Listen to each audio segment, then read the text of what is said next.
Back in 2018, my friends and I were basically just a bunch of broke, dumb teenagers living in Bin Han, scraping together maybe $300 between 6 of us for a road trip to Dalat. We thought we were so smart, skipping hotels to just camp by Chuanhuang Lake and taking this weird, sketchy coastal detour through Fantit just to hit the beach for free. Looking back, being cheap is exactly how you end up inviting the kind of crap that ruins your life. Look, I need to give you some context on just how poorly planned this entire thing was, because it really sets the stage for the absolute nightmare we walked into. There were 6 of us in total, split across 3 motorbikes. I was riding with my girlfriend Piper, who has always been weirdly sensitive to things that other people cannot see, and the rest of the crew was made up of Quinn, Blair, and their boyfriends. We were all around 17 or 18 years old, basically a bunch of skinny street racing wannabes, full of that arrogant teenage energy where you think nothing bad can ever happen to you. We had literally pooled every single dollar we had just to pay for gas and cheap food. The rich couple in our group had maybe $120. The poorest had like 80, so combined we were working with barely $300 for the whole trip, which meant actual lodging was completely out of the question. We brought our own flimsy tents from home, convinced that sleeping on the hard ground was a brilliant life hack. Instead of taking the normal highway straight up to the mountains, taking National Route 1A down to Daojia and hooking a left onto Route 20 like everyone else does, we decided to take the long, brutal coastal route. We rolled out of Bintan around 8 or 9 a.m., stretching from Vung Tau, through Ho Kok and Ho Tram, all the way down to Lagi. The roads back then were absolutely terrible. I am talking about endless stretches of cracked asphalt, blinding heat, and practically 0 houses or gas stations for miles. We just wanted to see the ocean before we froze in the mountains, but we had absolutely 0 money to actually pay for a spot at a real tourist beach. I think it was around 3 p.m., or maybe closer to 3:30 p.m., when we finally pulled over at this completely wild, undeveloped stretch of sand in Fantit. There were no chairs, no umbrellas, no food stalls, nothing. It was just this desolate coastline covered in dried pine needles, random pieces of driftwood, and actual piles of cow manure scattered everywhere. It smelled like salt and rotting seaweed, but we did not care at all. We just parked our bikes in the dirt and ran straight into the water, acting like we had just rented a private island. We swam for well over an hour until the sun started to dip, casting these long, weird shadows across the sand. It was getting to be around 5 p.m., and the light was taking on that hazy, gray quality where your eyes start to play tricks on you. Piper was the first one to get out of the water. She was complaining about how sticky and gross the salt water felt drying on her skin, and she desperately wanted to find a place to rinse off before we began the long, freezing ride up the mountain pass to Dalat. She spread a plastic tarp out on the sand and sat there, wrapping a towel around herself, while the rest of us refused to get out. I remember she kept yelling at us to hurry up, pointing toward this rundown hammock cafe with a rusted corrugated tin roof that sat about 50 meters away from the shoreline. We had all previously agreed that we would go over there, buy a few cheap bottles of water, and then beg the owner to let us use their bathroom to wash the salt off. But the rest of us were just ignoring her, splashing around, and saying we had worked all year just to see the ocean, so she needed to let us enjoy it. Piper sat there by herself, getting more and more anxious that the cafe was going to close before we got out. It was a completely isolated area, and places like that tend to shut down the second the sun goes down. She kept staring at the little tin building, praying the lights would stay on, and that was when she saw the girl for the first time. Piper told me later that she was just glancing toward the cafe when she noticed a woman walking back and forth about 30 meters away. At first, Piper completely rationalized it, figuring it was just a customer or maybe someone who worked at the cafe taking a break. But then, the woman started walking toward the beach. The terrain there was a miserable mix of deep sand, tangled tree roots, and cow dung, making it incredibly difficult to walk on. But this woman was gliding forward with this unnatural, agonizingly slow pace. She was just wearing normal clothes, but the wind was whipping her long hair violently across her face, covering her face completely. Piper turned her head to yell at me to look at the weird lady, literally looking away for maybe 5 seconds, and when she turned back around, the beach was completely empty. There were no bushes to hide behind, no structures to duck into, just flat sand. The woman had simply ceased to exist. Piper tried to tell herself she was just exhausted from the heat, but a few minutes later, she saw the woman again. This time, she was standing much closer, maybe 10 meters away. She just stood there with her hands clasped behind her back, staring dead at us while we swam in that filthy, manure-covered water. Her face was still hidden by her hair, but Piper could feel the weight of her stare. It was this heavy, suffocating judgment. Piper instantly felt her stomach drop and yelled at all of us to get out of the water right now because it was getting dark. And when she nervously glanced back to where the woman had been standing, the space was empty again. She practically dragged me out of the water, shivering and demanding that we go to the cafe immediately. We all dried off as best as we could, hopped on our bikes, and rode the short distance to the little tin building. The owner was this incredibly sweet older lady who took one look at our salty, sandy bodies and just smiled. We ordered our cheap drinks, and before we could even ask, she pointed toward the back of the property and told us we could use the concrete shower stall out there. Piper practically sprinted to the back, desperate to feel clean. The shower was exactly what you would expect from an abandoned coastal lot. It was a crude concrete square, patched together with sheets of rusty perforated tin. The holes in the metal were huge, easily big enough for someone to look through, which made Piper incredibly paranoid. She stripped down as fast as humanly possible, deciding to just rinse off the salt in 5 minutes flat, without even bothering to use soap, just so she could get her clothes back on. She was standing there, completely exposed, dumping freezing water over her head, when she heard this heavy, deliberate squelching sound of footsteps dragging across the gravel right outside the thin tin door. It was just pacing back and forth with this horrible rhythmic consistency. Piper instinctively crossed her arms over her chest, trying to peer through the holes in the metal, and she could just barely make out the shape of long hair moving past the gaps.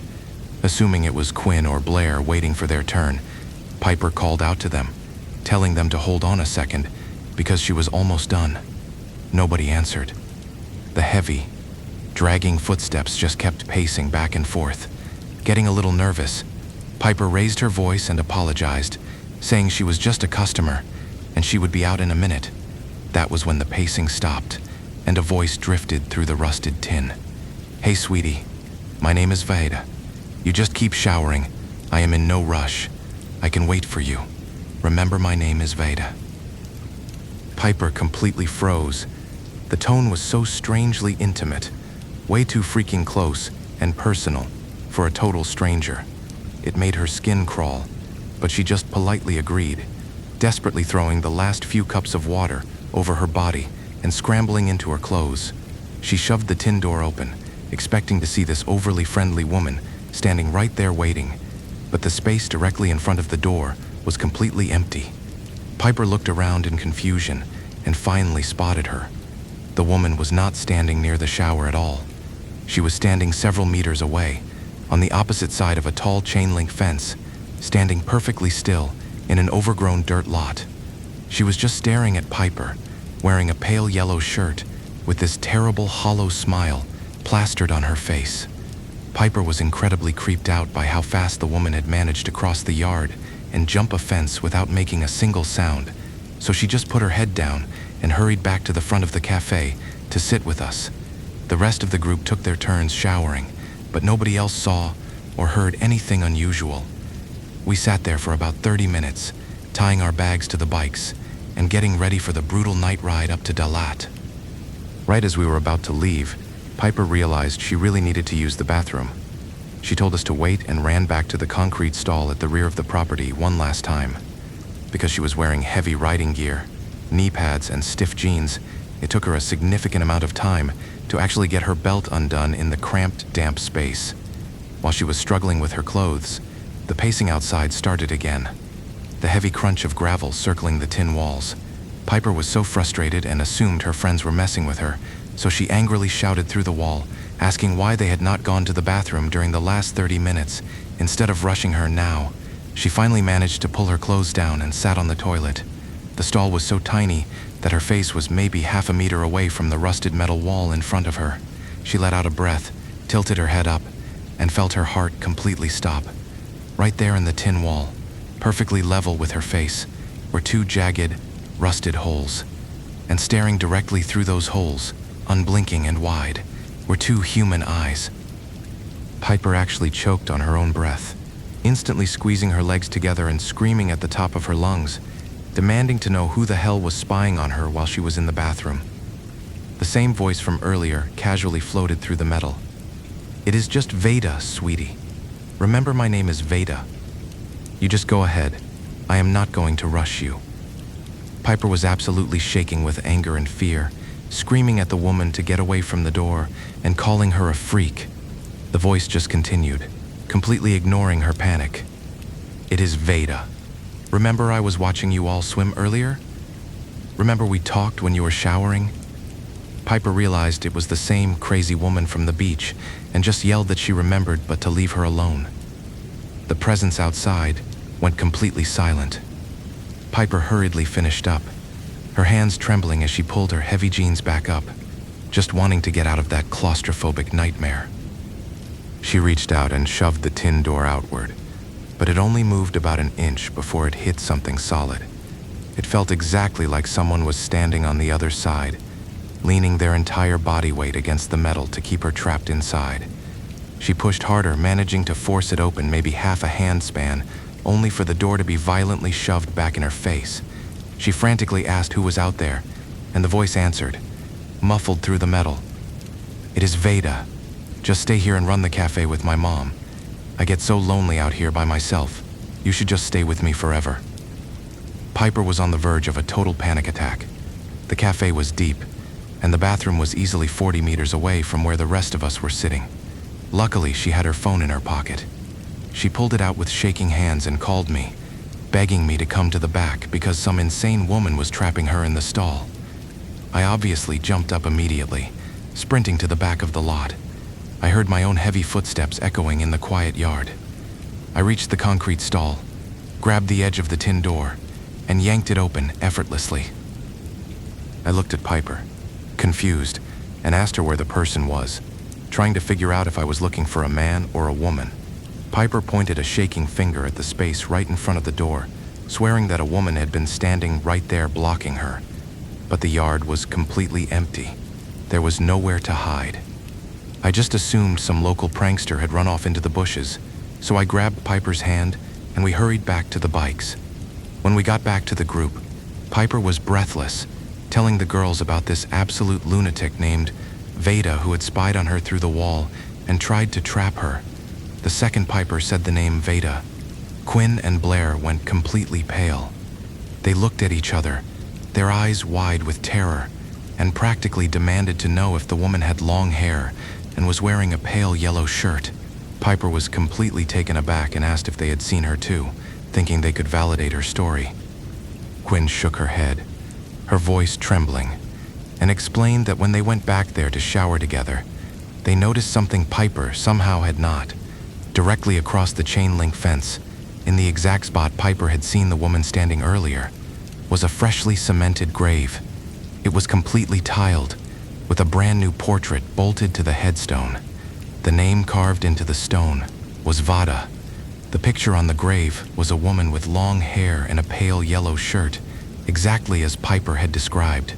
Quinn even admitted she had joked about the name matching a friend of hers in Saigon while they were washing up. Piper literally felt her knees give out. The horrifying realization washed over all of us. When Piper had gone back there, the entity had manipulated her vision, hiding the physical grave so it could present itself as a living person to interact with her, while showing the true nature of the grave to the other girls who were not sensitive enough to see the ghost. We did not say another word. We practically leaped onto our motorbikes, kicked the engines to life, and tore out of that dirt lot as fast as we could, desperate to put as much distance between us and that desolate coastline as possible. We drove through the dark, winding mountain passes in a state of high anxiety. I just kept telling Piper to keep chanting Buddhist prayers under her breath just to keep us safe, constantly shouting jokes back and forth just to keep the paralyzing fear at bay. We finally reached Dalat around 10:45 p.m.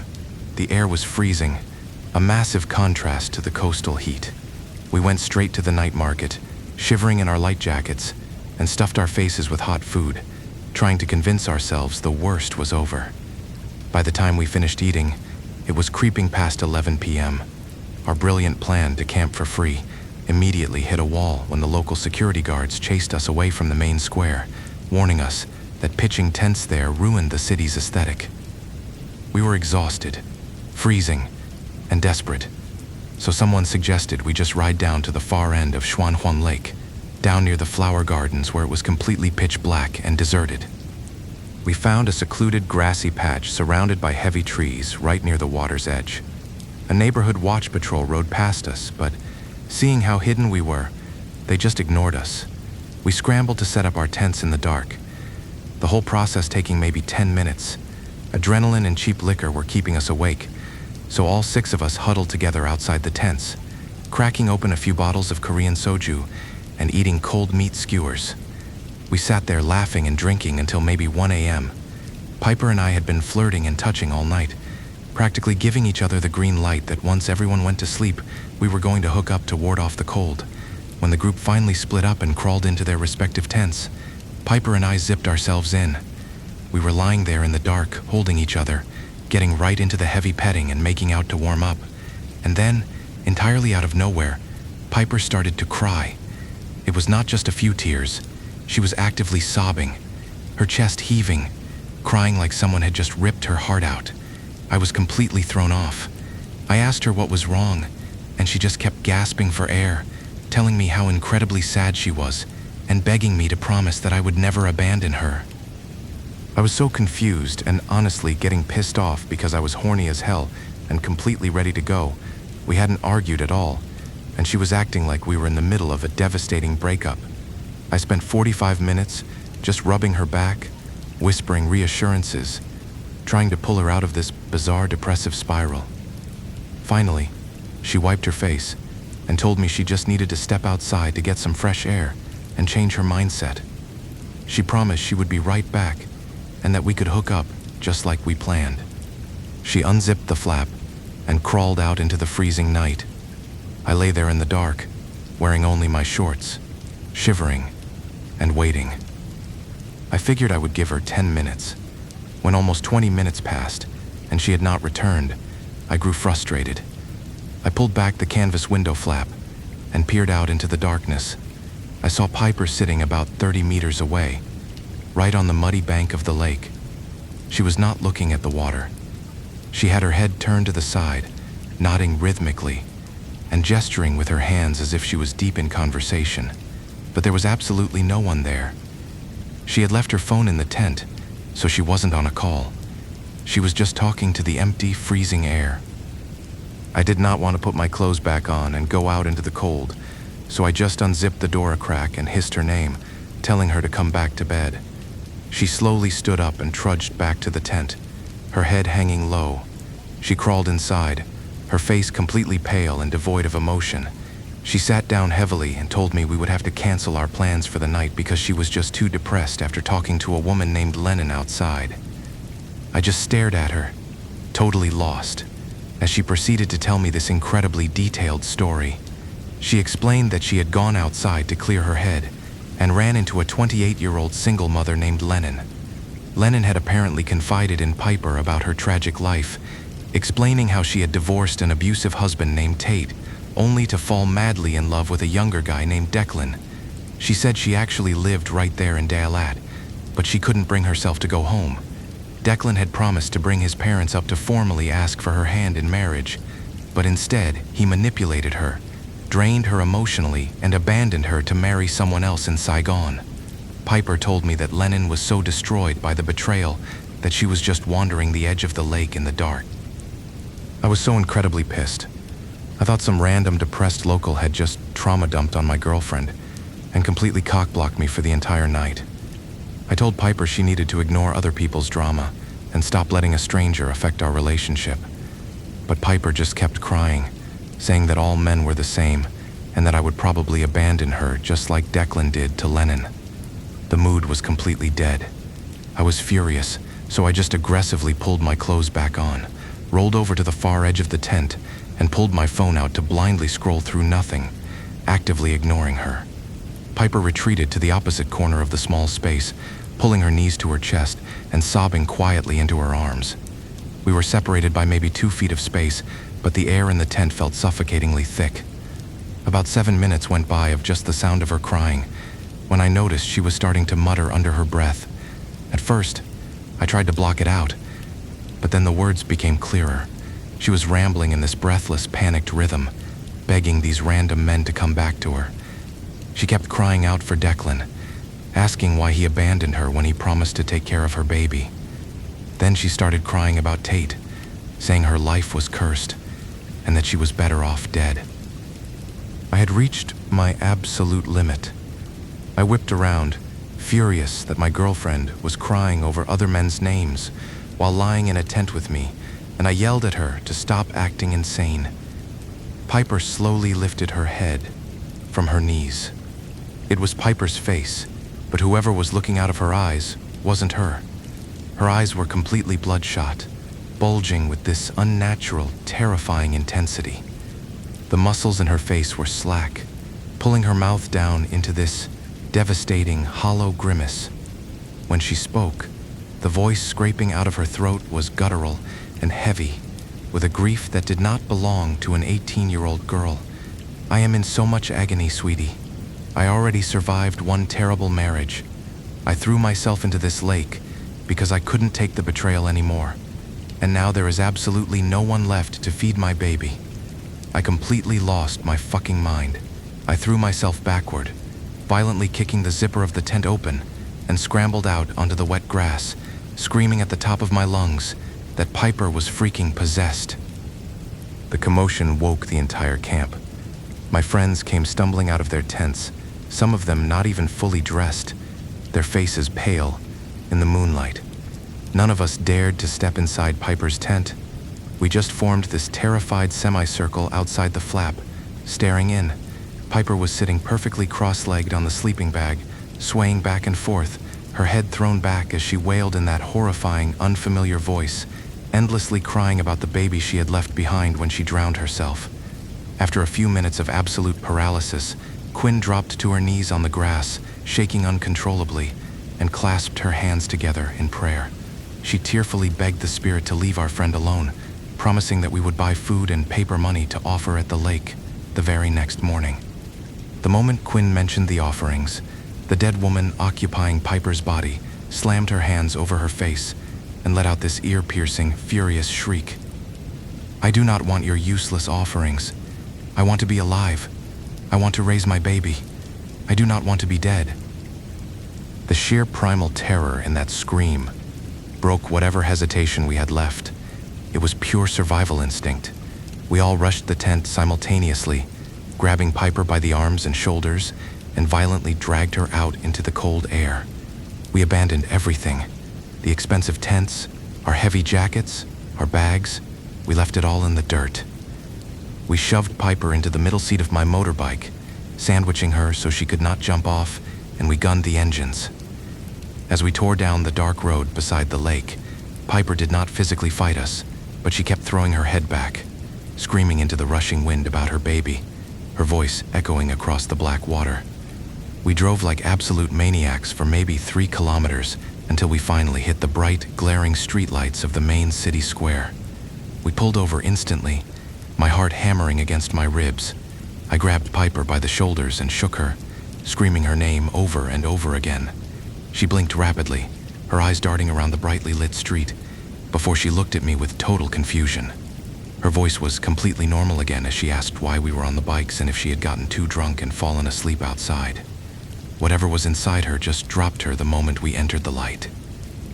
We immediately pushed the 3 girls into a brightly lit pedestrian underpass near the square, telling them to sit right next to some homeless guys who were sleeping there for safety. As much as we wanted to just run, we had left all our bags, wallets, and keys in the dirt, so us 3 guys had to muster up every ounce of courage we had to ride back into that pitch-black park. We were literally shaking, loudly chanting Buddhist prayers the entire time as we frantically tore down the tents. We threw it all onto the bikes, raced back to the underpass, and all 6 of us spent the rest of the night just sleeping on a dirty piece of tarp on the concrete, not daring to pitch a tent again. Honestly, we never even bothered going to a temple in Dalat. We huddled in that pedestrian underpass until dawn and rode the Route 20 highway straight back to Saigon. My girlfriend recovered fine and had no memory of the possession, but ever since that trip, I physically cannot stomach the idea of pitching a tent anywhere near the water to save a few bucks. I would rather go broke paying for an overpriced room than ever risk stepping into a space that belongs to something desperately waiting for a body to borrow.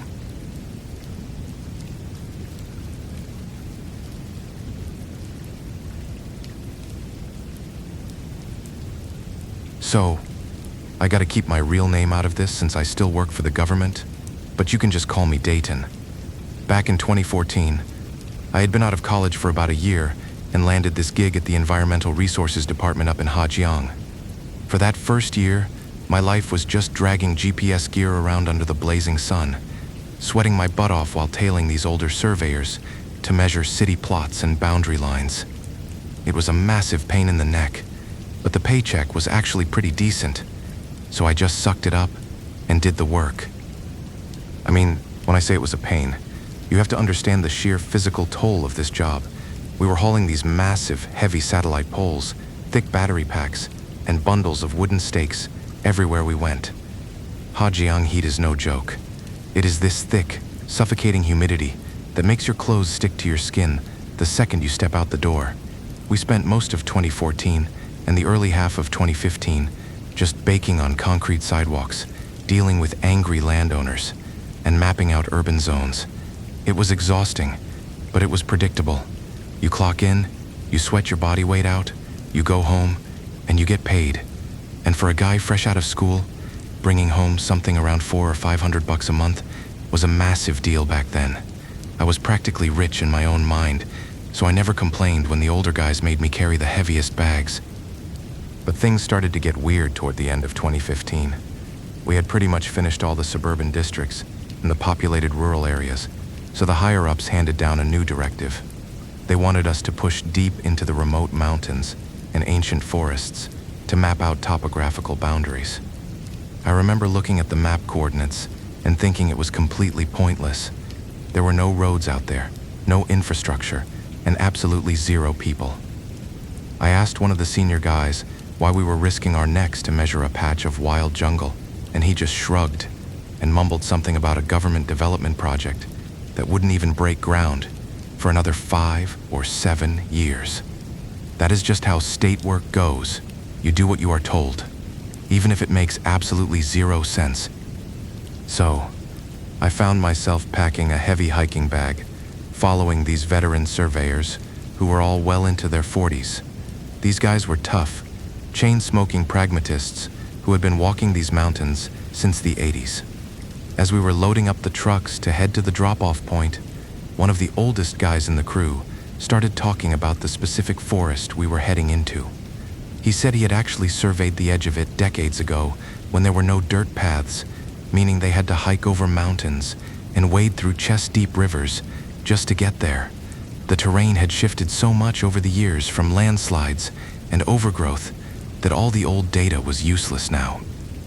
But then he lowered his voice and told me the real history of that place.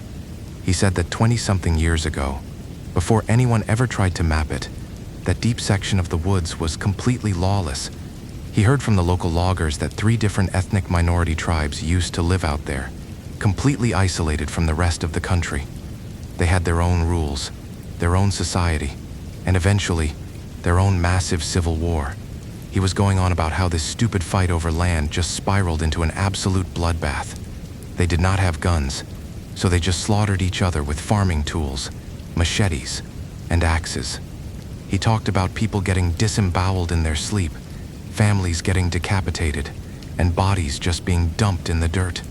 It got so violent and chaotic that the National Police Force had to be sent in to violently suppress the riots. After the police swept through, the surviving locals completely abandoned the area, leaving the forest to reclaim the land and all the corpses that were left behind. I was the youngest guy on the crew by a long shot, so I just sat there listening to this horrific history lesson, completely convinced that he was just hazing the new kid. You know how older guys love to mess with the rookies, trying to spook them before a long camping trip. I just rolled my eyes and focused on checking my GPS batteries. The plan was brutal. We had to hike deep into the woods and set up camp for 3 days and 3 nights because it was too far to hike back to the truck every evening. The first day was nothing but agonizing physical labor. We marched for miles, hacking through thick vines and dense bushes, stopping every so often to drive a marker into the dirt and record the satellite coordinates. By the time the sun went down, we were miles away from civilization. That first night was totally fine. We cleared a flat spot in the dirt, pitched our tents close together, ate some dried rations, and I slept like a rock because I was too exhausted to even think. It was the second day when things started feeling incredibly wrong. We pushed maybe another 10 miles deeper into the ancient part of the forest. The trees here were massive, completely blocking out the sun, making the whole place feel cold and damp even in the middle of the afternoon.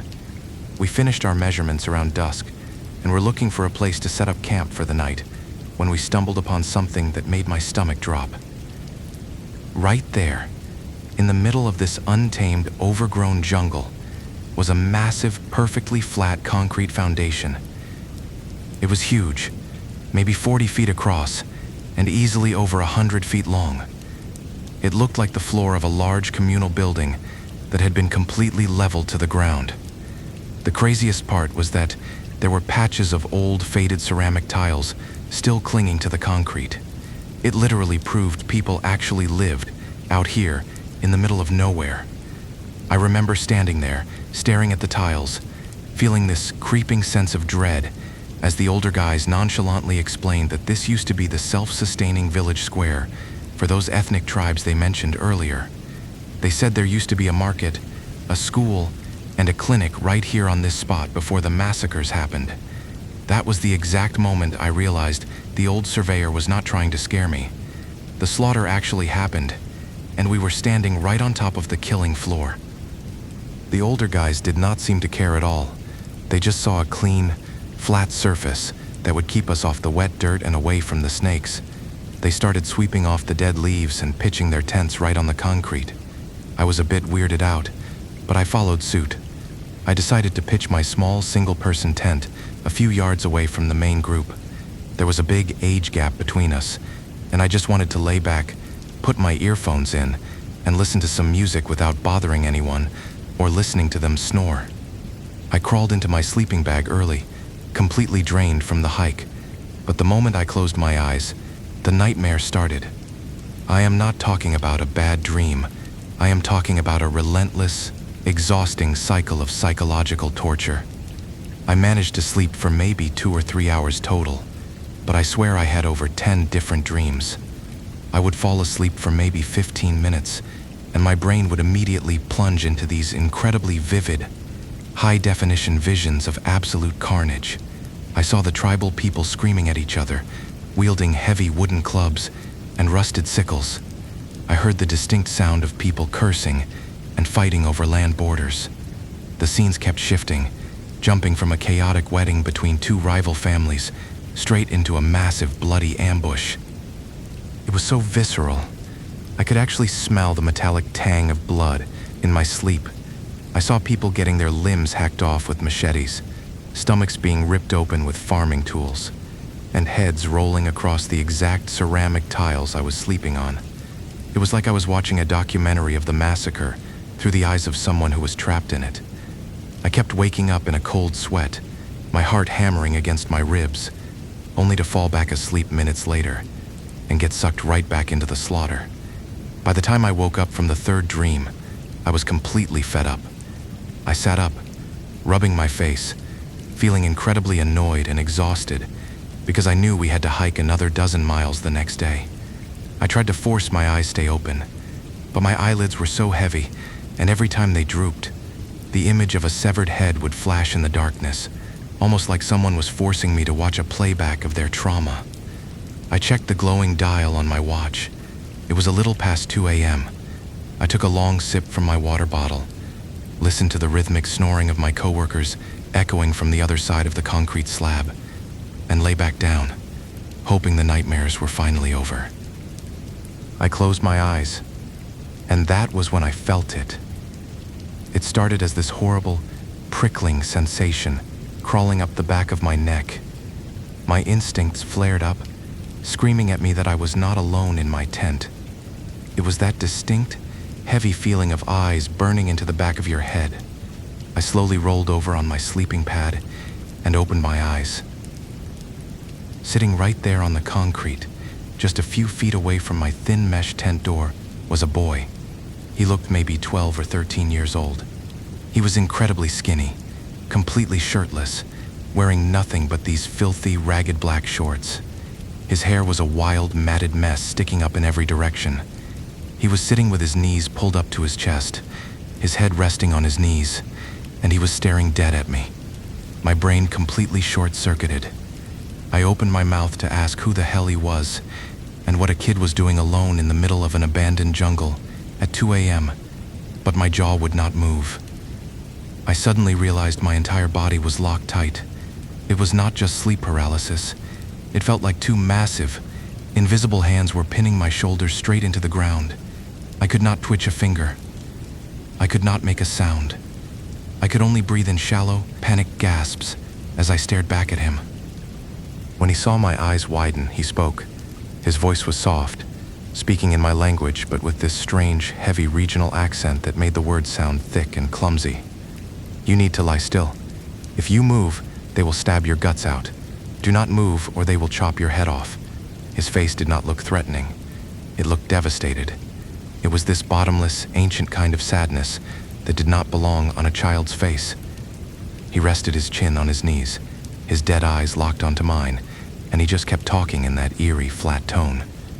"That is where my mom and dad are lying.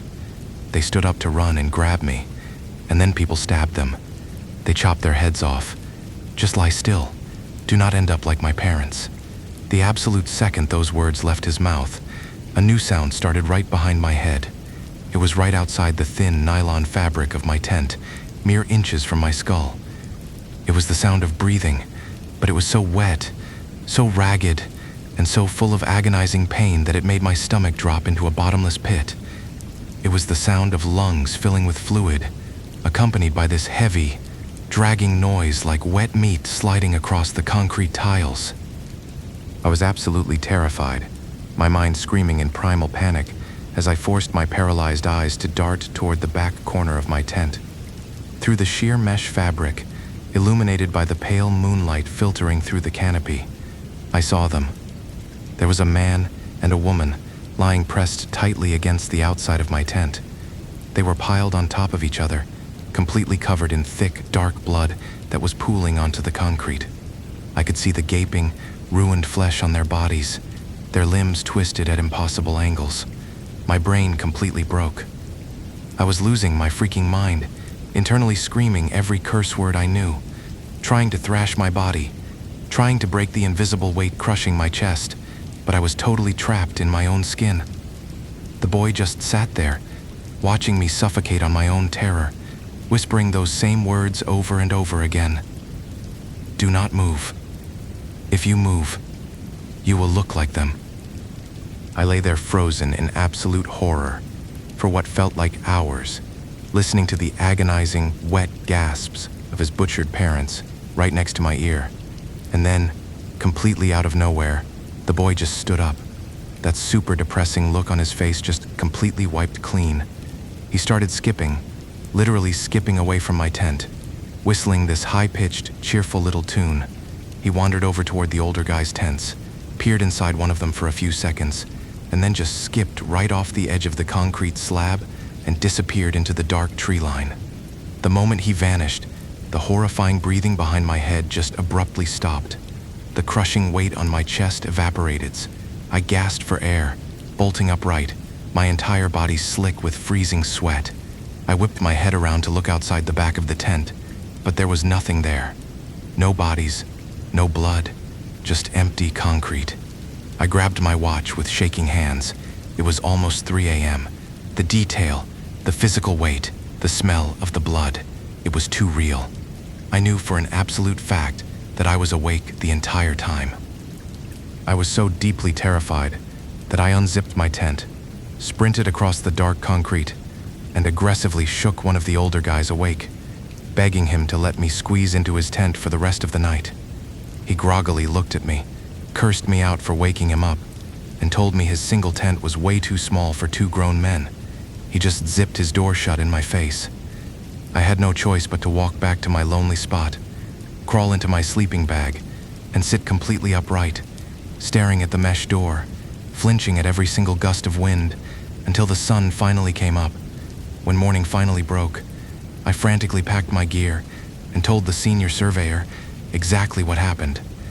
I explained the boy, the bloody parents, the exact spot they were lying on.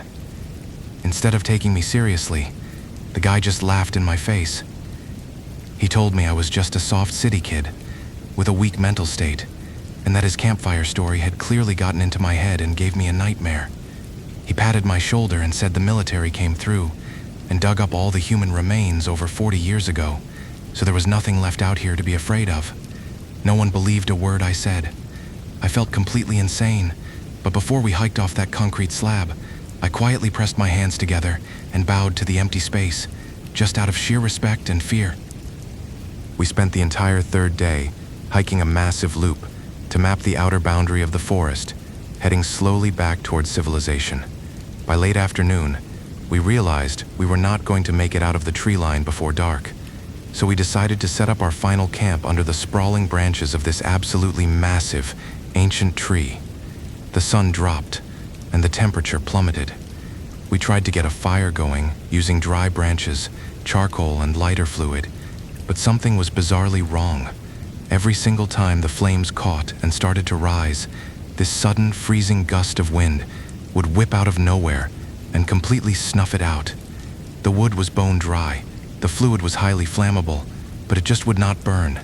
We even broke 3 different lighters trying to force it.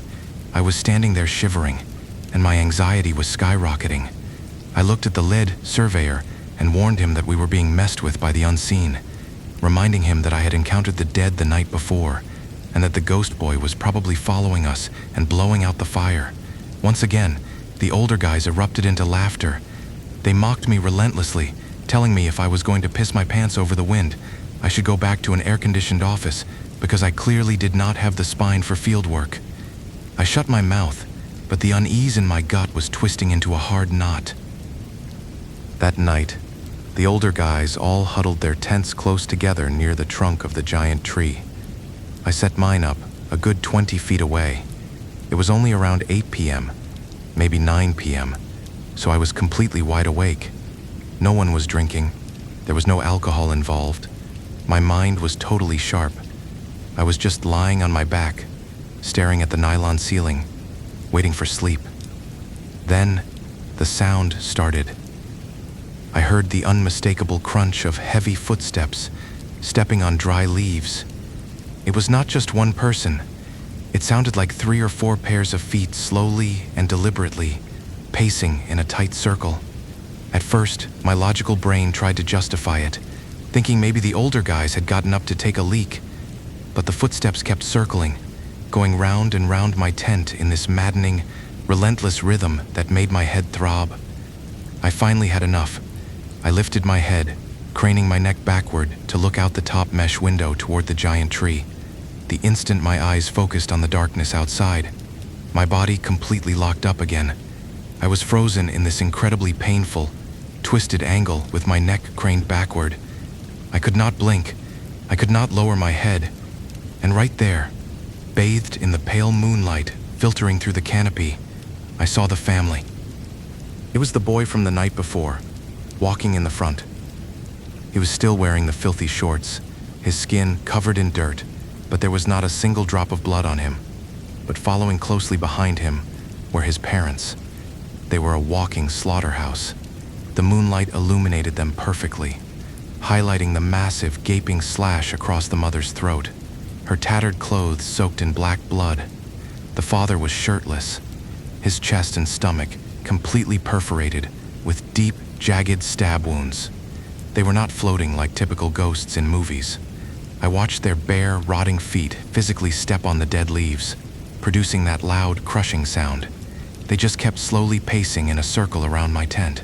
Their faces were etched with this unimaginable agony, a look of pure, eternal misery, starvation, and freezing cold. I was trapped in that agonizing position, my neck screaming in pain, and my mind just completely broke. I was losing my fucking mind. I shut my eyes as tight as I could and just started frantically praying in my head, begging any higher power to protect me. But closing my eyes did not stop the noise. For 20 agonizing minutes, I listened to them drag their feet through the leaves, circling me like vultures. They never touched the tent, but I could feel this suffocating, freezing spiritual pressure radiating from them. It was this invisible, heavy darkness that pressed down on my chest, squeezing my heart until I physically could not draw breath. The sheer terror and the lack of oxygen completely drained the life out of me, and my brain simply shut down. I passed out from pure, overwhelming exhaustion. The next thing I knew, it was morning. Someone was kicking my boots, telling me to get up. I dragged myself out of the sleeping bag, my entire body feeling like it had been beaten with a baseball bat. My neck was completely locked and swollen from passing out in that twisted position. I tried to tell them what happened again, but the mockery was immediate. I just stopped talking. The hike out of that forest was the closest thing to hell I have ever experienced. My body was entirely depleted, running on nothing but the desperate urge to survive. By the time we finally broke through the tree line and saw the 16-seat van waiting for us on the dirt road, I thought I was going to collapse. I'm just lucky I made it out and that trip to the temple actually worked, because nothing followed me home. But the part that still ticks me off to this day, I didn't find out until years later that every single one of those veteran guys had their pockets stuffed with garlic cloves and amulets. I was the fresh meat, the only one without a spiritual shield, so of course those wandering souls singled me out. It's a harsh lesson. These days, I lead the surveys, and you better believe I never leave my house without my own amulets and garlic. You don't want to be the weak link when the dead are looking for company.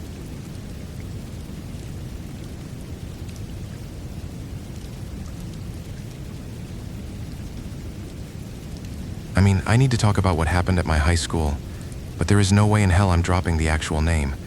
It's a pretty historic top-tier academy, and they like to keep their dirty laundry buried deep. I honestly didn't experience anything weird there at first, not until the middle of 10th grade anyway. It was right after the spring holidays, and the administration forced us into this overnight camping thing on the school grounds, complete with tug-of-war and tiny campfires. It was supposed to be this huge bonding experience for the classes, but honestly it was just a bunch of exhausted teenagers sitting on the damp grass trying to stay warm. We were all huddled around these pathetic little fire pits in the main courtyard. The air was super sticky and heavy, the kind of weather that just makes you feel gross and tired. It was around maybe 9 p.m. Or wait, no, it was definitely closer to 10 p.m. because the administration had just done head counts and told us to settle down for the night. Our homeroom teacher was sitting with us. We can call him Mr. Logan. He was the physics teacher, and he was really young, maybe only 7 or 8 years older than us. He'd only been out of college for a year or two before getting a job at our school. Because he was so young, he tried way too hard to be relatable, always bringing up viral internet trends during his lectures and talking to us like, we were his buddies instead of his students. He was a cool guy, but definitely trying to prove he fit in. Since we were sitting around a campfire in the dark, people naturally started telling ghost stories. Most of them were total crap, just those generic urban legends about ghosts kicking cans down empty hallways or water spirits dragging kids into lakes. Mr. Logan was just sitting there laughing at how lame the stories were, so a few of the guys basically challenged him to tell one. He got this really guarded look on his face for a second, but then he put on his teacher persona. He told us he had a story, but he explicitly prefaced it by claiming it happened at his first teaching job in some nameless rural town far away from the city. He said he had to hide the name of that school to protect its reputation. We all just kind of nodded along, even though it sounded like a convenient excuse. It's always a friend of a friend, or some distant town, right? But whatever. We were sitting in the dark and wanted to be entertained. He started telling us about this massive storage room at that supposed countryside school. Public schools have incredibly strict rules about inventory and taxpayer money. You can't just throw away old desks or broken chairs because the government inspectors will come down on you for wasting state funds. So, schools end up hoarding decades of broken furniture in these dark, forgotten rooms. This specific room was packed to the ceiling with stuff that had been sitting there, rotting for 3, 5, even 10 years. Back when he first started teaching, Mr. Logan said he was broke and used to bike almost 10 miles to work every single day. By the time the lunch break rolled around, he was always completely exhausted. The problem was that the security guards strictly locked all the classrooms during the lunch hour so students wouldn't mess around inside. Mr. Logan just desperately wanted a place to take a nap. He wandered to the back of the campus and found that old storage room. The door was unlocked. Now, you have to understand Mr. Logan's mindset. He was a physics teacher. His entire world was built on gravity, math, and measurable science. He grew up being a little scared of the dark, but after 4 years of a heavy science degree, he completely stopped believing in anything you couldn't put under a microscope. Ghosts and spirits were just fairy tales to him. So, the idea of sleeping in a dark, creepy storage room didn't bother him at all. He just grabbed a woven sleeping mat and a small pillow, walked right into the thick dust, and found an empty spot on the floor. He laid his mat down right next to this incredibly old desk. He described it in weirdly specific detail. The paint was completely chipped off.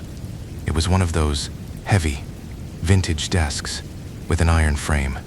It had 4 legs, but the legs were connected by horizontal iron bars at the bottom, and another bar ran right through the middle, creating this solid, heavy T-shape resting flat against the floor. The gap between the bottom iron bar and the actual floor tiles was tiny, maybe less than 4 inches high. He laid down to sleep. He remembered his feet were resting about a hand span away from the bottom of that iron desk frame. He drifted off, but maybe an hour later, he woke up because his ankle was throbbing with this dull, crushing pain. He groggily opened his eyes and looked down toward his feet in the dim light. His left foot was completely jammed underneath the bottom iron bar of the desk. He stared at it, his brain trying to catch up. The gap under the bar was less than 4 inches, but his ankle was thick. It was physically impossible for his foot to just slide under there accidentally. It felt exactly as if someone had grabbed the heavy iron frame, lifted the entire desk up into the air, shoved his foot underneath, and then dropped the solid weight of the desk right onto his bone.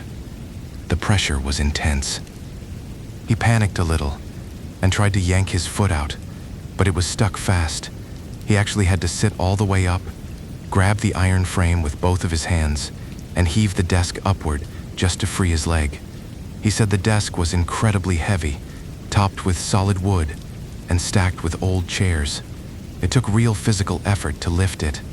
Once his foot was free, he just sat there on his mat, rubbing his bruised ankle and staring at the desk. His physics brain went into overdrive. He was running through Newton's laws and Einstein's theories, trying to calculate how a sleeping person could generate enough force to wedge a thick ankle into a tiny gap under a heavy iron object. He spent minutes trying to rationalize it, but none of the math worked. Eventually, his exhaustion won over his confusion. He just cursed under his breath, blamed it on some freak muscle spasm, and stubbornly lay back down to sleep. That denial is crazy to me, but I guess your brain will do anything to keep you from admitting you're in danger. He closed his eyes again. He said he managed to fall asleep for another 15 or 20 minutes, but then he woke up again, and this time something was fundamentally wrong with the orientation of his body. His His back felt strange. The pressure was uneven. He opened his eyes, and instead of seeing the ceiling of the room, he was looking up at the wooden underside of a desk. He realized with a jolt of pure adrenaline that he was no longer on his sleeping mat. He was suspended completely underneath the heavy desk. His back was balancing precariously on the vertical iron bar, and the back of his head was resting on the horizontal bar. He was hovering just a few inches off the floor, perfectly aligned with the T-shape of the iron frame, trapped under the belly of the desk.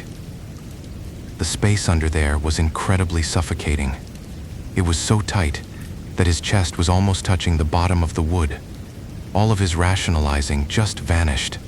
He didn't care about physics or science in that moment. He just needed to get out. He started thrashing, trying to slide his body off the iron bars. But the gap was so narrow, he kept scraping his shoulders and back against the rough metal in the floor. It was this pathetic, desperate struggle in the dark, and it took him a solid 40 seconds of painful squirming just to drag himself out from under the heavy frame. He finally tumbled out onto the dusty floor, panting and brushing the dirt off his clothes, trying to process how the hell he got under there. And that's when the silence in the room was broken. He heard a sound that made his blood run completely cold. It was a wet, choking noise. It sounded exactly like a kid crying, but trying desperately to swallow their own sobs so they wouldn't be heard. A suppressed, guttural hiccup. The sound was coming from right above him. Mr. Logan slowly lifted his head. Sitting right on top of the desk he'd just been trapped under was a teenage boy. The boy was sitting cross-legged on the wooden surface, his arms folded neatly across his chest, as if he was paying attention in class. But the boy was wearing a torn, filthy gym uniform, and the entire left side of his chest was shredded open. Thick, dark blood was steadily dripping down from the fabric, pooling onto the desk and splattering onto the floor. The boy's head was tilted up, his hair a messy, matted nest of dark strands. Mr. Logan said all his years of studying logic completely evaporated from his brain. He didn't think. He just scrambled to his feet, threw his weight against the heavy storage room door, slammed it open, and ran for his life across the empty courtyard. He didn't stop running until he crashed into the security guard booth at the front of the school, completely out of breath and shaking uncontrollably. The security guard had been napping, since the campus was basically empty during lunch. The guard saw Mr. Logan looking pale and terrified, and asked him what was wrong. Mr. Logan was too embarrassed to admit he'd seen a ghost, fearing he'd look like a crazy person. So he just nervously asked the guard if there was something wrong with the old storage room. The guard immediately looked alarmed and told him he was an absolute idiot for going in there to sleep. The guard explained that the lock on that specific room could never be fixed. They would install a brand new heavy-duty padlock, and within a few days, the internal mechanism would just violently shatter on its own, leaving the door permanently unlocked. Mr. Logan remembered thinking about the physics of a lock breaking without physical force, but he kept his mouth shut. The guard leaned in and asked if Mr. Logan had seen anything in there. Mr. Logan lied through his teeth, claiming it just smelled gross, and he wanted fresh air. The guard sighed and said Mr. Logan was extremely lucky because that room was tainted. The guard told him that over a decade ago, the school used to have a massive problem with violent gangs. One afternoon, 2 students got into a massive argument, and one of them actually called a bunch of local thugs to the front gate. The thugs showed up waving machetes around. The other student was terrified and refused to leave the campus, hiding near the courtyard. The gang got so impatient that they actually broke through the front gates, rushed into the school grounds, and cornered the kid. They hacked him to pieces right there in the middle of the school day. It was a massive tragedy. Police and ambulances everywhere, completely covered by the news back then, and the guard specifically pointed out that this was way before anyone had smartphones to live stream or put things on Facebook. The guard explained that the desk the boy collapsed on was completely soaked in his blood. The school administration was too cheap and terrified of audits to throw the desk away, so the guard, the cleaning lady, and even the cafeteria lady literally had to drag the bloody furniture into that back storage room, and they just left it there. The guard said that even after 10 years, Walking past that room still smelled like fresh copper and rotting blood. Worse than the smell, the cleaning ladies started refusing to go near the room because they kept seeing a boy in a torn gym shirt sitting on the chair attached to that desk, his arms folded, staring blankly ahead. They were so terrified that they eventually hauled the chair off the floor and stacked it upside down on top of the bloody desk, just to make sure the dead boy didn't have a place to sit anymore. Mr. Logan just stood there in the guard booth, feeling physically sick, knowing exactly what he'd just seen sitting on top of that desk. He played dumb, nodded at the guard, and from that day forward, he absolutely never went near that storage room again. He finished telling us the story, clapping his hands to break the tension, and told us all to get to sleep. The girls went to our designated tents, and the boys went to theirs. It was pretty quiet for a while, but at maybe 11:43 p.m., the flap of our tent violently ripped open, and 5 of the guys from our class practically piled inside, tripping over each other. We immediately started yelling at them to get out of the girls' tent, but they looked completely sick. They begged us to let them stay, saying they were too terrified to sleep outside. We tried to push them out, but one of the guys, let's call him Parker, who was always known for being weirdly sensitive to paranormal stuff, looked at us with these wide eyes and said that Mr. Logan's story wasn't about some rural school. He said the story was about our school. We all got full body chills, but we tried to call his bluff, asking how he could possibly know that. Parker explained that Mr. Logan was born and raised right here in the city. His family had money and connections, which is exactly how he landed a teaching job at our prestigious academy straight out of college without having to do time at a lower-tier school. He never taught in the countryside. While we were processing that, the guys explained what just happened 15 minutes ago. They'd sneaked out of their tent to smoke a cigarette behind the main buildings. Their usual hiding spot was right behind the old, locked-down storage room at the back of our campus. They were passing the cigarette around, whispering about the story. Another guy, Lucas, was standing directly facing the grimy window of the storage room. It was his turn to take a drag. He was doing that sneaky high school thing where you cup the lit cigarette deep in the palm of your hand to hide the glowing cherry, bringing his cupped hand up to his lips as he inhaled, and casually glanced up into the dark glass. Parker said Lucas just completely froze. He stopped breathing. He dropped the lit cigarette on the pavement and started screaming bloody murder about a ghost, sprinting back toward the courtyard like his life depended on it. The other guys had to tackle him near the tents to shut him up so the teachers wouldn't catch them smoking. Lucas was hyperventilating, crying that he looked into the storage room window and saw a pitch-black figure standing right inside the glass. The figure was wearing our school's gym uniform, and it was completely drenched in wet, glistening blood. It was just standing in the dark, staring right out the window at them while they smoked. Hearing that sent our entire tent into a panic. The guys refused to leave, so we just let them huddle in the opposite corner of the tent, and I'm not even kidding. They were so terrified they literally slept piled on top of each other in a tangled mess. Nobody slept a single wink that night. The next morning, as everyone was packing up, my friend Harper marched right up to Mr. Logan. She flat out confronted him, telling him we knew he was a city native and that the bloody desk was sitting in the storage room right behind our classrooms. She told him what Lucas saw in the window. Mr. Logan's face drained of all color.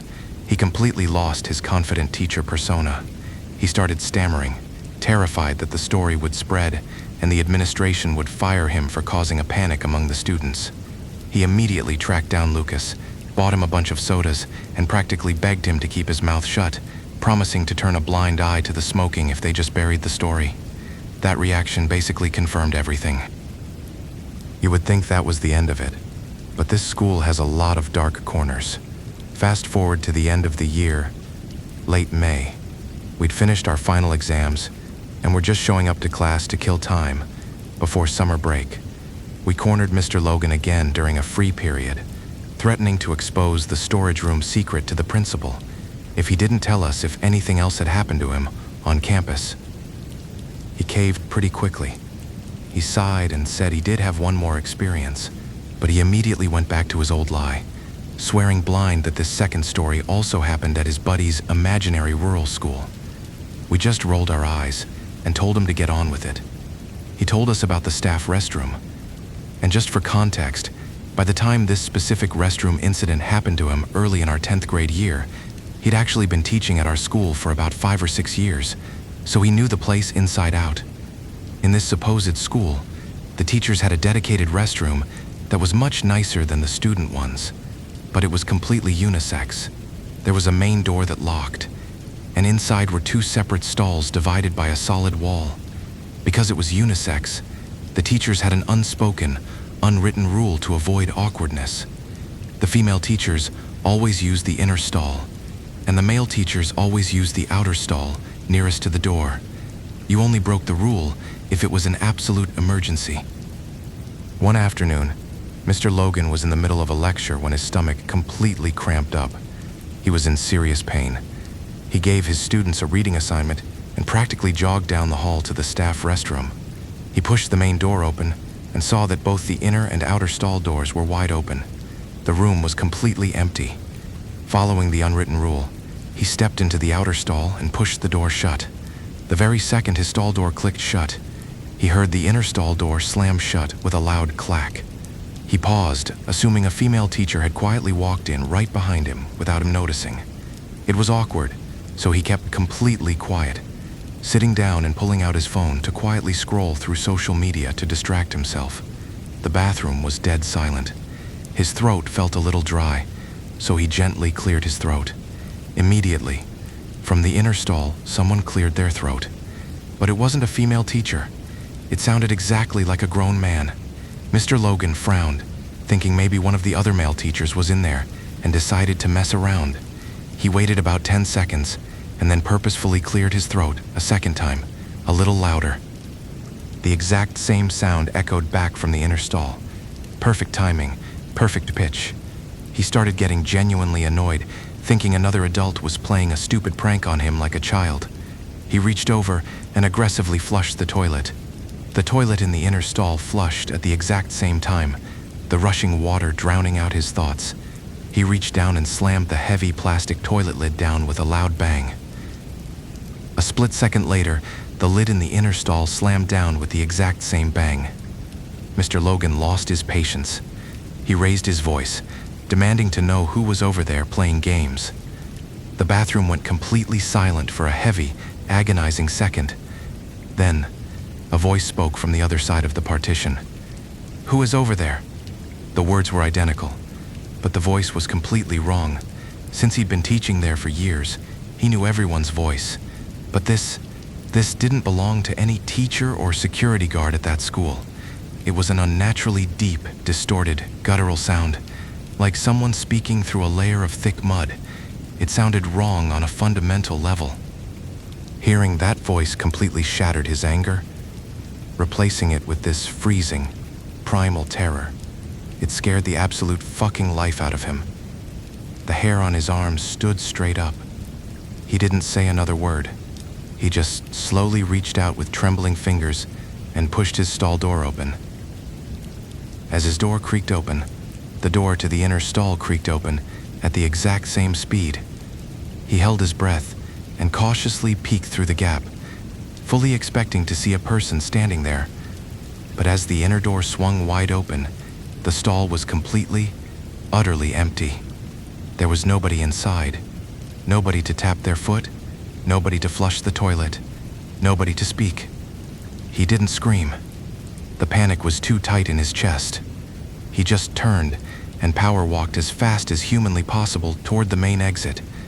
But the very second his foot crossed the threshold to leave, the heavy wooden main door slammed completely shut right in his face with a deafening crack. He stumbled backward in shock. As soon as he retreated, both of the toilets inside the stalls suddenly started violently flushing themselves at the same time, over and over again, the water loudly gurgling and choking in the bowls. He grabbed the metal handle of the main door and twisted it frantically, but it was jammed completely solid. He started pounding his fists against the heavy wood, begging for someone to help him. Thankfully, the restroom was located right next to a classroom where a teacher was giving a quiet lecture. She heard the frantic banging, walked out into the hall, and pulled the door handle. It opened effortlessly from the outside, Mr. Logan practically fell out into the hallway, gasping for air. The female teacher looked confused and asked him why he was trying to break the door down. He was too terrified to explain the mimicking entity, so he just lied and said the locking mechanism got stuck. He quickly excused himself and rushed back to his classroom, his heart hammering against his ribs. Of course, he ended the whole thing by swearing blind it had nothing to do with our school, trying to save his own skin and keep his job. But the reality was, he never set foot in that staff bathroom again, choosing to awkwardly share the stalls with us high schoolers. It makes my stomach turn even now, realizing that the administration just kept that bathroom open, completely unaware that a mocking, mimic-like entity is just permanently residing behind that door, waiting for the next person to clear their throat.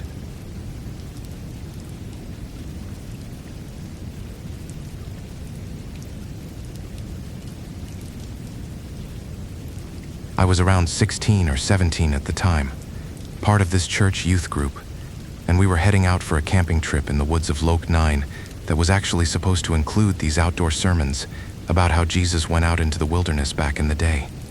We had everyone crammed into this massive 50-seater bus. The original plan was for the bus to drive us straight in, dropping us maybe 100 or 200 meters from the actual campsite. But because it had been pouring rain, the dirt road leading in was just an absolute muddy mess. The driver took one look at it and flat out refused to drive any further, complaining about how getting stuck would cost him a fortune in towing fees. So instead of dropping us off at the site, he just dumped us at the main road, forcing us to hike over 500 meters through the damp, sloppy woods just to reach our campsite by the stream. Let me paint a picture of how miserable this hike actually was. You have to understand that when you are a teenager carrying a heavy backpack stuffed with sleeping bags and canned food, walking through a tropical forest after a heavy rain is pure torture. The humidity was suffocating, and the mud was that thick, clay-like crap that literally sucks the sneakers right off your feet with every step you take. We were all sliding around, complaining loudly, and just generally being annoyed teenagers. To make matters worse, our youth group coordinator decided this was the perfect time for a team-building exercise. He was this guy in his early 30s who always had way too much energy for his own good. And just to be clear, he wasn't a priest or anything, just an older guy managing our small group. He gathered us all around right at the edge of the woods and explained the rules of this scavenger hunt he had set up. He told us that he had gone ahead earlier and scattered a bunch of random everyday items along the trail leading to the campsite. Things like combs, belts, socks, rulers, basically random stuff you would find in a teenager's bedroom. He said that if we collected these items, they would serve as clues to solve a puzzle later that evening for a prize, kind of like some cheesy Scooby-Doo mystery game. The catch was that there were 4 teams, but only 20 items hidden in total. He made it very clear that each person was only allowed to pick up one single item. My group had 5 people in it, including my best friend Tamsin. We were supposed to just hike in, keep our eyes peeled, grab our one item each, and meet at the camp.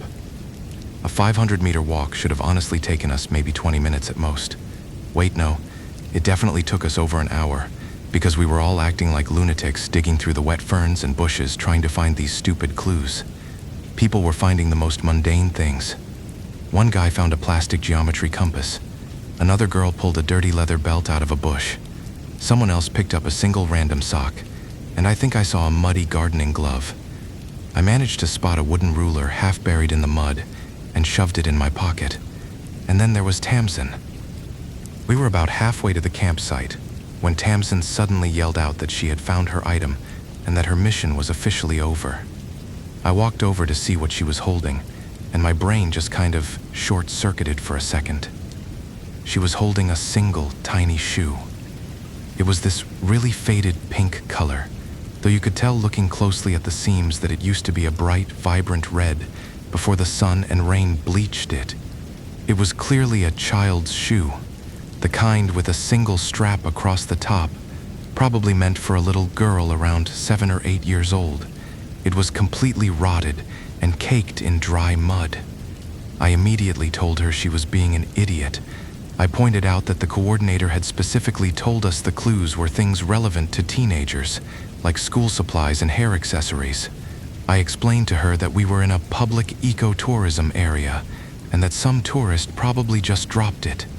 I pictured some exhausted dad carrying his kid on his shoulders through the muddy trail and the kid's shoe just slipping off unnoticed. It made perfect sense. But Tamsin was incredibly stubborn and always loved a good conspiracy theory. She completely brushed off my logic and insisted that this was a trick.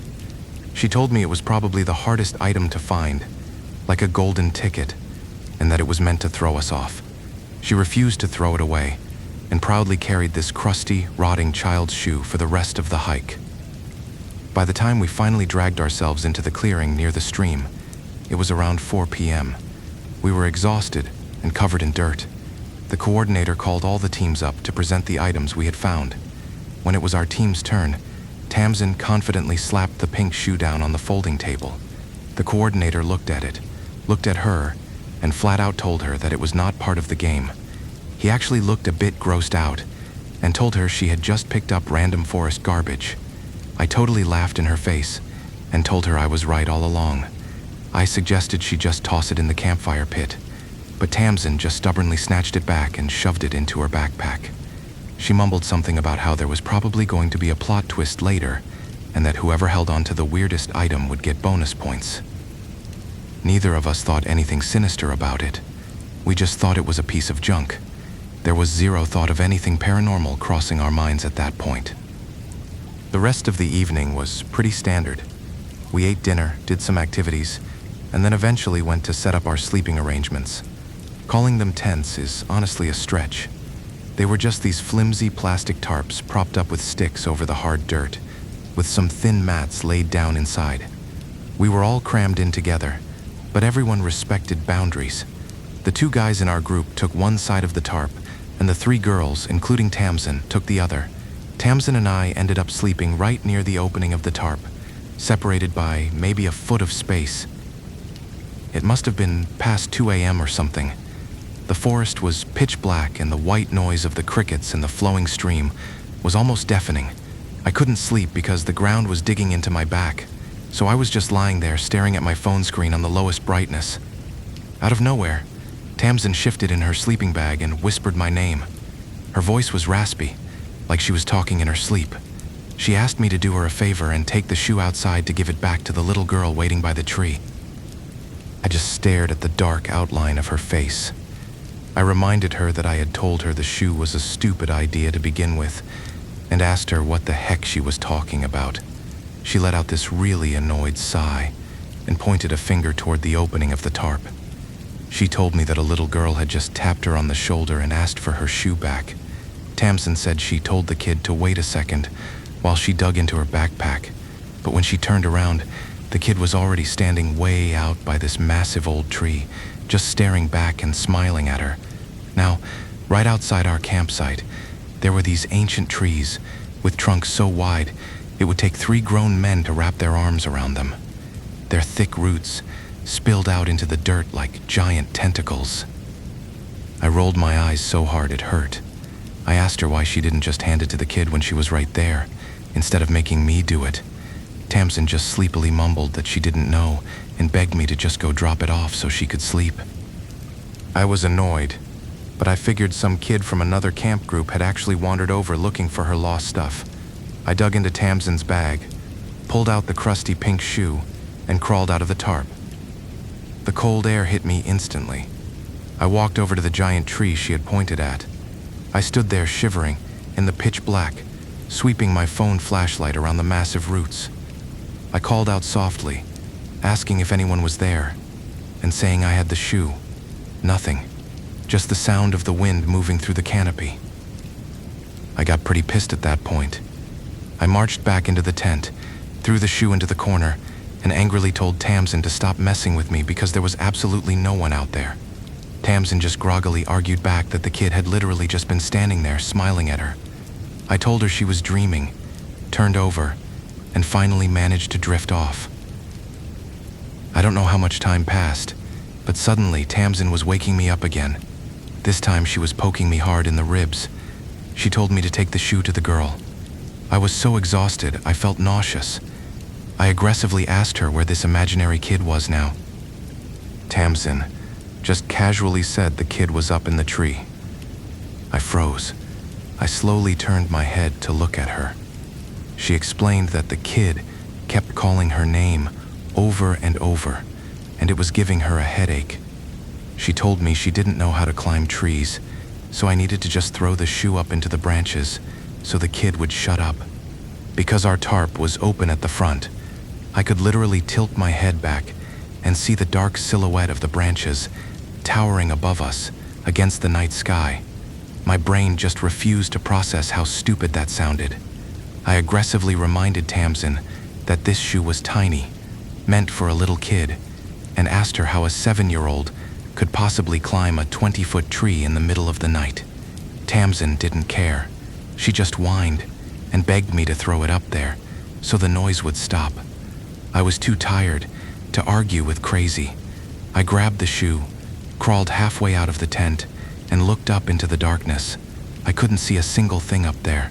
I blindly cocked my arm back and hurled the shoe as hard as I could into the canopy.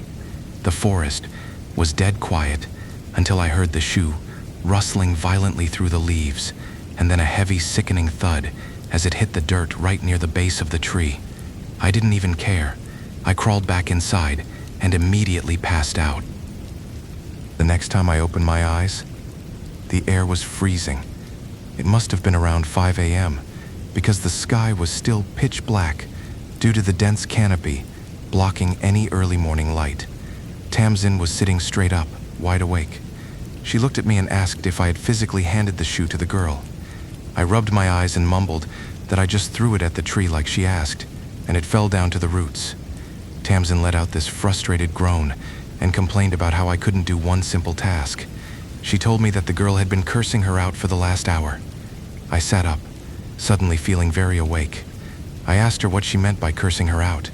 Tamsin explained that she had looked out of the tent and saw a little girl walking in circles around the base of the massive tree. She said the girl was wearing a surprisingly nice dress that perfectly matched the style of the little pink shoe, but she was only wearing one shoe on her left foot. Tamsin said the girl was stomping around the mud, searching frantically, and complaining out loud. And then Tamsin repeated exactly what the little girl was saying. "Why are you taking people's things? You didn't even hand it to me. You just threw it away and lost it, so now I have to go look for it. You are so incredibly rude. Why did you take my shoe just to throw it where I can't find it?" Tamsin said she felt bad and actually stepped out of the tent to apologize and explain the scavenger hunt. But the moment she got within a few yards of the tree, the little girl simply vanished. Gone. Thin air. Tamsin walked up to the roots, found the pink shoe sitting exactly where it had fallen after I threw it, and brought it back into the tent. As Tamsin finished complaining about my terrible throwing skills, a wave of pure, paralyzing ice washed over my entire body. I stared at the muddy pink shoe in her hands. I tried to keep my voice steady as I pointed out the massive, glaring holes in what she just experienced. I told her that if the shoe fell to the ground, any real human kid would have just walked over and picked it up. I mean, it's a chunky pink shoe, not a needle in a haystack. If it was right there by the roots, why didn't she just pick it up herself instead of pacing around and bitching at you? More importantly, I asked Tamsin who the hell that kid even was. Our church group had rented out this entire section of the woods. There were no other tourists. The youngest person on our trip was 13. We were all wearing jeans and t-shirts because we were camping in the mud. There was absolutely no 7-year-old girl in a fancy dress anywhere on this trip. Tamsin's face slowly drained of all color. She looked down at the shoe. Her voice shook as she suddenly remembered a detail she had glossed over. She whispered that the beautiful dress the little girl was wearing was actually shredded and torn to pieces. She realized that the kid had spoken with this incredibly harsh, gritty tone, like a hardened street kid who had been fending for herself forever, not a sheltered little girl. Holy fucking shit. It felt like someone had just dumped a bucket of ice water over my head. My stomach completely dropped. We both scrambled out of the tent, terrified to be near that shoe. As soon as the sun started coming up, we frantically went to the group coordinator. We asked him if anyone, maybe a staff member, had brought a little kid along. He looked at us like we were crazy and said no. While we were standing there panicking, a maintenance guy who worked for the eco park overheard us. He was a local guy in his early 20s, mostly in charge of chopping firewood for the camps. He walked over, looked at our terrified faces, and then looked at the pink shoe Tamsin was holding far away from her body. His expression went completely flat. He told us in a very quiet, serious voice to take the shoe and put it exactly back where we found it on the trail. He said we couldn't put it just anywhere, and we definitely couldn't hand it over to anyone. He explained that whoever it belonged to wanted it returned to the exact geographical spot it was taken from. We were trembling, but we followed his instructions. We walked the 200 meters back down the muddy trail, to the exact spot where Tamsin had picked it up the day before. We gently placed it back in the mud near the ferns, not daring to say a word, and making sure not to do anything extra like lighting incense or leaving a shrine. When we got back, the maintenance guy pulled us aside and explained the history of the area. He told us that a couple of years ago, a very wealthy family had driven their expensive SUV deep into the park to camp. That night, a massive storm hit, turning the dirt roads into a swamp, trapping their vehicle. Sometime in the middle of the night, their youngest daughter ate something they had brought from outside and suffered severe food poisoning. Because the car was stuck, the parents panicked. The father scooped up his little girl, who was wearing a dress, and started sprinting blindly through the pouring rain and thick mud toward the main road to find a hospital. But the journey was too violent and too long. Maybe it was the food poisoning, or maybe she choked on her own spit from being violently bounced around on his back in the pitch black. Nobody really knows. But the little girl died right there in the middle of the dark, rainy woods. By the time they reached Bin Phuoc Hospital in the city, she was completely stiff. During that frantic sprint, one of her little shoes had slipped off and fallen into the mud. The maintenance guy told us that over the years, random tourists, scavengers, and even park staff cleaning up trash would pick up that shoe. Every single time someone took it, they would be visited that night by the soaking wet spirit of a little girl in a torn dress. She would relentlessly demand her shoe back, but she would never accept it if you tried to hand it to her. Her mind was permanently stuck in the trauma of losing it in the mud. She demanded that the shoe be left exactly where it fell, so she could endlessly try to find it herself. That shoe had been sitting out there in the woods, getting bleached by the sun and rotted by the rain for years, waiting. Hearing the actual history behind it scared the crap out of us, and we went straight to the manager to report everything. Because we were a Catholic group, everyone immediately started praying together right then and there, and they even handed out rosaries for us to wear around our necks for spiritual protection. When we finally packed up and hiked out the following afternoon, our path took us right past that exact same spot in the woods. Since we were a church group, burning incense or leaving offerings wasn't really our thing, so we all just stopped and said a collective prayer for the little girl's soul to find the light. We climbed onto the bus and headed home shortly after, leaving that faded pink shoe exactly where it belonged.